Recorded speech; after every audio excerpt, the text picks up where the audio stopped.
Pas mal, non? Pas mal, ouais. C'est là qu'on se rend compte que c'est pas simple d'être modèle photo. Merci les garçons. Des photos qui seront mises en vente aux enchères très prochainement. Merci d'être avec nous. J'espère que vous avez passé un très bon week-end. Nous sommes le lundi 14 octobre. C'est la toute dernière semaine d'Ensemble C'est mieux sur France 3.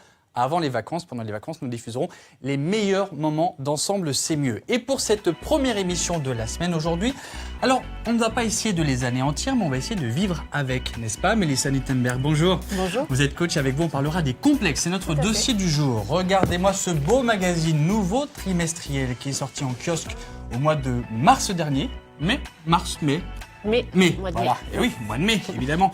C'est un très beau livre sur l'Occitanie, sur l'environnement, tous les projets sociétaux et tous les liens sociaux qui existent dans la région. On en reparlera avec Céline Bousquet, puisque vous êtes la cofondatrice. Tout à fait. Et puis regardez, alors là, c'est le grand retour d'Astrid Romain, naturopathe. Ça va mon Astrid? On Oui, est content ça va. de vous recevoir. Je suis très contente d'être là. Alors on parlait de complexe tout à l'heure. Avec vous, on va parler de gras parce qu'il faut manger du gras. Mais c'est la bonne nouvelle de ma rentrée. Du coup, comme je suis un petit peu en retard, j'ai amené une bonne nouvelle. Il faut manger du gras. Oh mais moi je comprends plus rien. Un jour il faut manger du gras, un jour non. Un jour il faut manger du sucre, un jour non. Mais je vais vous expliquer quel bon gras il faut manger. Avec plaisir. Et puis ce sera le bonheur comme cette rivière qui coule entre Millau et Mont-Tégoal. C'est la rivière du bonheur, c'est l'un des rares cours d'eau à travers une grotte qui coule à travers cette grotte. L'abîme de Bramabio, c'est à Saint-Sauveur-Camprieux. Éric Félix, notre correspondant, a chaussé son casque de spéléologue pour nous montrer ce trésor gardois. Vendredi, non c'était jeudi plutôt, nous avions 2 hommes, 2 chanteurs. Aujourd'hui c'est 2 femmes, 2 chanteuses. Tout d'abord les rythmes brésiliens de Flavia Coelho. Et puis artiste un peu populaire qui revient en Occitanie, c'est Amel Ben qui sera avec nous. Et on vous offrira des places évidemment pour ces 2 concerts. Vous le voyez, j'ai pu danser, je suis sans complexe et pourtant on a tous des complexes. C'est notre dossier du jour.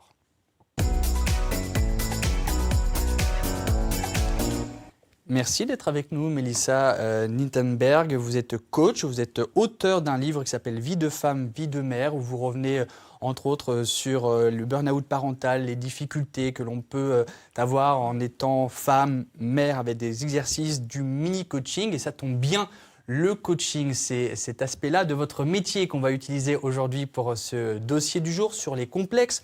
Avant cela, on va essayer d'apprendre à vous connaître en 3-4 minutes, bien entendu, pour savoir à qui on a affaire. Et il faut dire que vous, l'humain, vous le maîtrisez, vous l'accompagnez, bien sûr, et vous le poussez à se développer. Et ça, vous le devez à vos différentes expériences de par le passé. D'abord, des expériences artistiques. Oui, tout à fait. J'ai démarré en fait par le théâtre. D'où le fait aussi d'être plutôt à l'aise aussi pour transmettre. Et ensuite, j'ai fait un diplôme d'État sur l'animation socioculturelle. Et après, j'étais encore plus loin parce que j'ai poussé la porte des centres sociaux dans lesquels j'ai intervenu pendant 9 ans avec différents types de publics, des tout petits jusqu'aux adolescents, jusqu'aux adultes aussi. Et j'ai encore voulu aller plus loin puisque j'ai décidé de passer un diplôme de coach. Parce que je trouvais que c'était important de pouvoir servir encore plus de personnes dans le sens plus large. Et le coaching aussi parce que je suis quelqu'un d'action. Donc j'aime bien aussi pouvoir aider et accompagner les gens pour les amener vraiment vers leur objectif et dans le concret. Et vous êtes inscrite également dans la communication non violente et en méditation. Méditation, ça me va, mais qu'appelez-vous communication non violente? Alors la communication non violente, ça a été inventé par Marshall Rosenberg, qui est vraiment le fondateur de la communication non violente, et on dit CNV. Donc c'est une manière d'arriver à mieux communiquer avec soi d'abord, et puis aussi avec son entourage. Et c'est un petit peu une sorte de danse. Marshall Rosenberg parle vraiment d'un 8, en fait, qui se crée dans la communication quand à un moment donné, on pose aussi ses besoins sans que ce soit au détriment des besoins de l'autre. Et du coup, il y a une danse de la girafe. On parle de danse de la girafe en CNV. D'accord, je comprends un peu mieux maintenant l'aspect de la communication non violente. Et vous êtes également spécialisé en tant que coach créatif. Oui. Alors, moi, la créativité, c'est quelque chose qui m'a toujours passionnée. J'ai commencé quand même par justement tous les arts vivants. L'idée, c'est de pouvoir aider chaque personne à retrouver en fait son potentiel créatif. Donc, ça passe aussi par cette notion dont je parle de rêve, de créer et de transmettre. Parce que pour tout projet, il démarre d'un rêve. Ensuite, il s'incarne vraiment dans la matière, dans la création et ensuite dans la transmission. Donc, d'où le fait de rêve, créer et transmettre. Et le coaching créatif, c'est révéler vraiment le potentiel créatif de chaque personne pour mener à bien ses projets, ses rêves et du coup aussi son rayonnement parce que les rêves, ça nous fait rayonner. Et est-ce que les complexes peuvent être des freins Oh, parfois? oui, tout à fait. On parle souvent de syndrome de l'imposteur d'ailleurs. Syndrome de l'imposteur, c'est quoi aussi? C'est un complexe en fait qu'on a en soi. Il existe vraiment 2 types de complexes différents, les psychiques et les physiques. Voilà. Et donc ça, c'est des choses qui des fois peuvent complètement ruiner nos rêves et nous empêcher justement d'avancer. On va parler des complexes ce matin avec vous, Mélissa. Vous êtes notre experte. Qui a le plus de complexes? Les hommes, les femmes? Pourquoi? On fait le point maintenant. Mais pourquoi tu mets jamais de jupe? Non, mais j'aime pas mes jambes. Les complexes vous gâchent la vie? Si ça peut vous rassurer, vous n'êtes pas seul. 67% des Français sont complexés par leur corps. Et question physique, les femmes sont encore plus complexées que les hommes. Sur le podium des parties du corps les plus détestées, le ventre, les poignées d'amour et le nez. Mais lorsque 48% des femmes trouvent leur ventre trop rond, les hommes, eux, ne sont que 29% à être préoccupés par leur bedaine. Quant aux poignées d'amour, 36% des femmes n'en veulent plus, alors que 75% des hommes s'en contentent. Pour ces messieurs, le pire complexe, c'est la calvitie. 19% angoisse à l'idée du crâne d'œuf. Mais les complexes physiques ne sont pas ceux qui nous gênent le plus. Ceux dont on doute le plus, c'est à 70% de sa culture, à 69% de ses capacités à s'exprimer correctement et à 67% de ses capacités intellectuelles. On peut aussi être complexé par ses origines sociales, son compte en banque, etc., etc. Le problème, c'est quand ça se transforme en douleur, en inhibition. Bref, quand la honte ronge l'estime de soi. La solution, accepter sa différence et en faire une force. Entre nous, ça revient beaucoup moins cher que la chirurgie esthétique. Alors, on va faire un petit peu le tour de ce plateau. Niveau complexe, on va commencer par vous. Astrid, est-ce que vous en avez des complexes? Évidemment. Est-ce qu'on peut dire lesquels sans Oui, sans être problème. intrusif? Le premier, c'est je ne sais jamais assez de choses. Donc, je lis tout le temps. Je vais toujours prendre des notes sur la naturopathie, les plantes. Et donc, je suis une grande consommatrice de formation. Je suis tout le temps en formation. D'accord. C'est jamais assez. Très bien. Et vous concernant, Céline? Je pense que j'en ai pas beaucoup. Quand j'étais plus jeune, j'avais un peu un complexe parce que j'étais très grande. Donc c'est un complexe physique, mais qui est passé avec l'âge. Puis après, sinon, je pense que ça va. C'est-à-dire que vous avez plus une taille adulte, donc ça passe Maintenant, peut-être ça un petit va, peu ouais, mieux en que grandissant, c'est quand vous passé, étiez ouais, c'est ça. à l'école. Est-ce que, comme Astrid, vous essayiez de compenser quand vous étiez enfant par rapport à justement la taille? Je pense que j'essayais d'être encore plus discrète, du coup, de me rendre un peu plus discrète que ce qui était possible. Mais ouais, voilà. Ce qui n'était pas évident. Mais... On travaille inévitablement nos complexes, Mélissa. Est-ce que c'est la bonne solution? Ça, c'est la question qu'on peut vous poser. Est-ce qu'on doit tout le temps chercher à lutter contre ces complexes pour essayer d'obtenir un espèce d'équilibre? Ou au contraire, la solution, c'est de vivre avec et de trouver, d'être plus fort même? Je pense que c'est bien d'en avoir conscience. Parce que déjà, quand on a conscience de nos complexes, quelque part, on les dépasse aussi un peu. Mais après, au contraire, je pense que des complexes comme le complexe qui a été partagé, de la soif d'apprendre, de jamais, d'être toujours en train d'apprendre, ça peut devenir une force incroyable. Et ça, je trouve qu'au contraire, c'est important. Tout comme on a parlé de la taille, à une époque aussi, des fois, selon un contexte, ça nous paraît vraiment un handicap. Et puis, au final, finalement, ça devient une force, une unicité et une particularité. Est-ce que la coach a des complexes? Ah oui, énormément. Et c'est aussi, à mon avis, très compliqué pour vous. Peut-être, c'est toujours le cordonnier le plus mal chaussé, évidemment. C'est plus simple de dire aux autres, arrête, t'es pas grande, arrête, tu sais, si t'es là, c'est que tu sais. Mais c'est plus facile. Eh bien oui. Dans tous les métiers. Hein. Évidemment. Alors, est-ce qu'il y a des degrés dans les complexes? Oui. Alors, je dirais qu'en fait, dans un complexe, on peut être en souffrance, mais après, ça peut devenir un handicap. Quand ça devient un handicap, là, c'est très compliqué. Je prends un exemple tout simple, une femme qui, par exemple, va avoir une énorme poitrine et à un moment donné, ça va vraiment l'handicaper dans son quotidien. Là, peut-être, effectivement, il faut faire une opération parce qu'après, elle va être moins handicapée. Voilà, il faut vraiment réfléchir à l'impact que ça peut avoir après dans notre vie, vraiment. Donc, je pense qu'il y a des degrés différents de complexe. Quelle serait votre définition du complexe? Tout à l'heure, vous en avez un petit peu parlé à demi-mot entre les complexes physiques et psychologiques. Un complexe, c'est quelque chose qui nous dérange, quelque chose avec lequel on ne se sent pas à l'aise, quelque chose avec lequel on a un sentiment de honte profond. et qui nous empêche un petit peu plein de choses dans notre vie, en fait, d'être nous-mêmes, de pouvoir aussi aller en relation avec les autres. Dès lors que ça dépasse un certain degré, c'est là où ça devient compliqué. Donc il y a les complexes qui sont, je dirais, psychiques, c'est-à-dire on a parlé de celui de cette soif de toujours vouloir apprendre, on a le syndrome de l'imposteur qui est un grand classique, le fait de ne jamais se croire à la hauteur aussi, et après tout ce qui va être physique. Donc là on a parlé d'être grand, après avoir un grand nez ou tout ce genre de choses. Est-ce que ça veut dire que si on est complexé, c'est qu'on est sans cesse à la recherche de la perfection ? Oui. Ça, c'est l'argument phare des complexes. Ouais. Et je pense qu'en plus, à l'heure actuelle, dans notre société, avec tous les réseaux sociaux, ça décuple ça. Parce qu'on veut être le plus beau sur la photo. En plus, maintenant, il y a Photoshop. Ici, on est sur le plateau, on est tous maquillés. Donc, du coup, ça donne l'illusion qu'on a la bonne mine, alors que pas du tout. Et, Si. Oh, monsieur, moi, je vous ai vu tout à l'heure sans maquillage. Un petit peu. Va bien. Oui, bien sûr. Mais voilà, ça aussi, c'est compliqué. Et après, je pense que c'est une question de perception. Ce qui peut paraître pour une personne un complexe, pour une autre, au contraire, pas du tout. Donc, c'est vraiment, ça dépend de là où on se place, en fait. Alors, il y a cette recherche de la perfection. Ça, on est d'accord.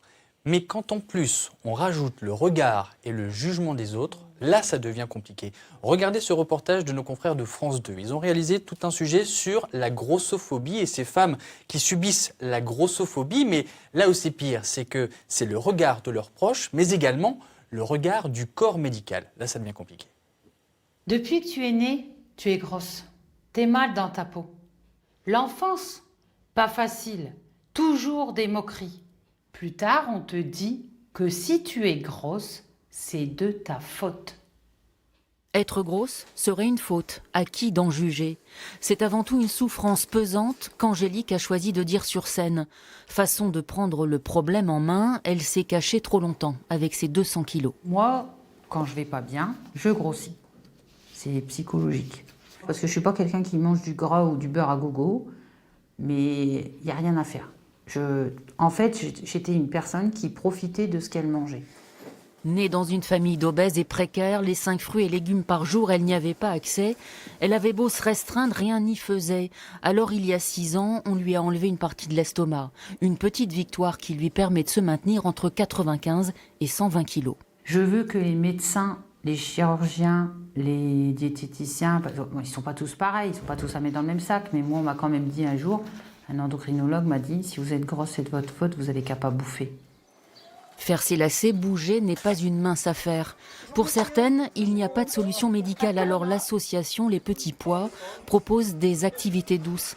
Ça permet de faire une pause sur un quotidien souvent blessant. Partout où on va, en fait, on nous rappelle qu'on est obèse. On va au restaurant, les chaises, il y a des accoudoirs, on ne peut pas s'asseoir. Donc moi, je ne choisis pas le restaurant par rapport à la carte, je choisis par rapport aux chaises. Catherine, elle, compensait un mal-être par la nourriture. Les régimes n'ont rien fait et elle a payé cher le poids sur la balance. J'ai vécu 30 ans avec un homme qui au moment de me quitter, m'a dit que j'étais qu'un gros tas de graisse dégueulasse. C'est pour vous dire que c'est assez fort. Et qui m'a larguée, quoi. Et est-ce qu'il y a une grossophobie aujourd'hui? Ah oui. Ah, c'est sûr. Et je pense que c'est les femmes qui ont un regard les plus amers sur votre personne. Faire basculer les préjugés, accompagner ceux et celles qui n'ont pas choisi d'être gros, l'association y met tout son poids. C'est important pour nous de diffuser ce reportage. C'est violent comme attaque. Et moi, évidemment, je ne vis pas dans le pays des bisounours. Je sais bien que ça doit exister, mais à vivre comme ça, et en plus quand c'est quelque chose qu'on n'a pas demandé, parce que les complexes, c'est pas quelque chose qu'on a choisi, encore une fois. Donc de se prendre ces attaques violentes, c'est un peu compliqué. Que peut apporter justement le coaching face à ces complexes? Alors, je veux faire juste une petite différence entre le coaching et la thérapie, parce que c'est un grand débat en ce moment par rapport à ça. Je pense qu'il y a des choses pour lesquelles la thérapie est nécessaire, parce que c'est vraiment aller travailler sur l'origine, sur l'enfance, sur des choses vraiment, c'est de l'ordre du soin, parce que c'est une profonde souffrance. Et là, le coaching ne servira à rien. Donc vraiment, là, je voulais mettre un peu les choses à plat. Le coaching, c'est vraiment pour les personnes qui ont peut-être déjà fait ce travail-là et qui ont un objectif qui est très clair. C'est un peu comme les sportifs, en fait. On sait où on veut aller, on a un point B, on part d'un point A, Et l'idée, c'est qu'on a besoin un petit peu de connaître la route pour pouvoir s'y conduire. Donc, le coaching, c'est vraiment ça. C'est amener en même temps des stratégies, mais ce n'est pas que ça, parce que souvent, on voit les outils, les stratégies. C'est un peu comme un iceberg, il y a une autre partie qu'on ne voit pas. On va aller travailler sur les croyances, on va aller travailler sur les valeurs, sur la notion de discipline. On va aller travailler aussi sur toute la partie cognitive. Est-ce qu'on est plus auditive? Est-ce qu'on est plus visuel? Est-ce qu'on est plus kinesthésique? Et aussi toute la partie de conscience mentale.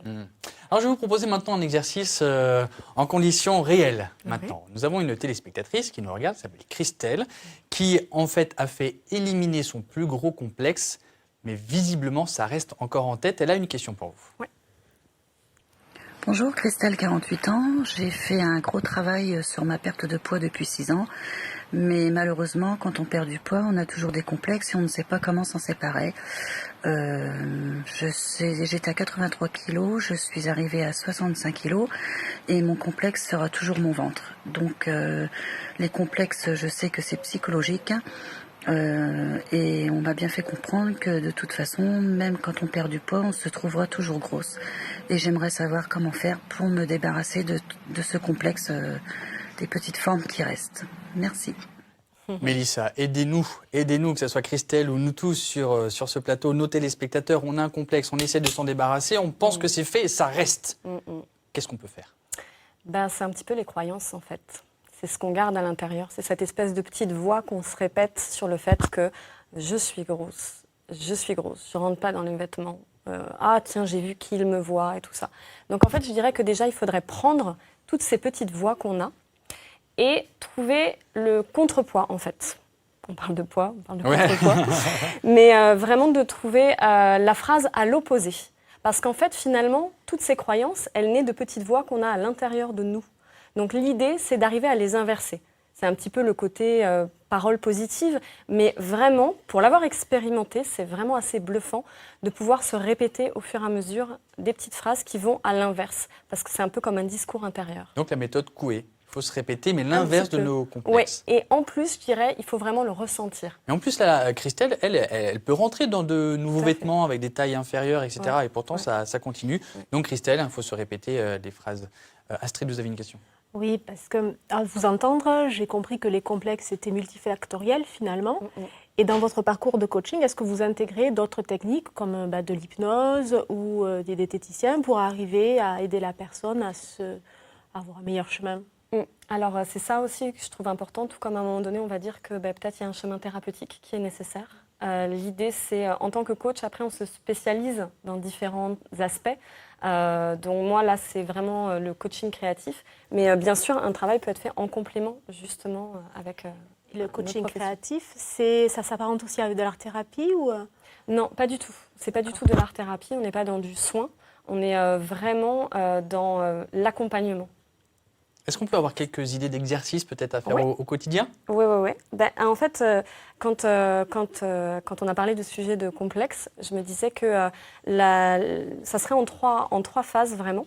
La première, c'est d'arriver à identifier un complexe. Donc, je pense que vous en aviez un aussi, tout le monde en a un dans sa tête.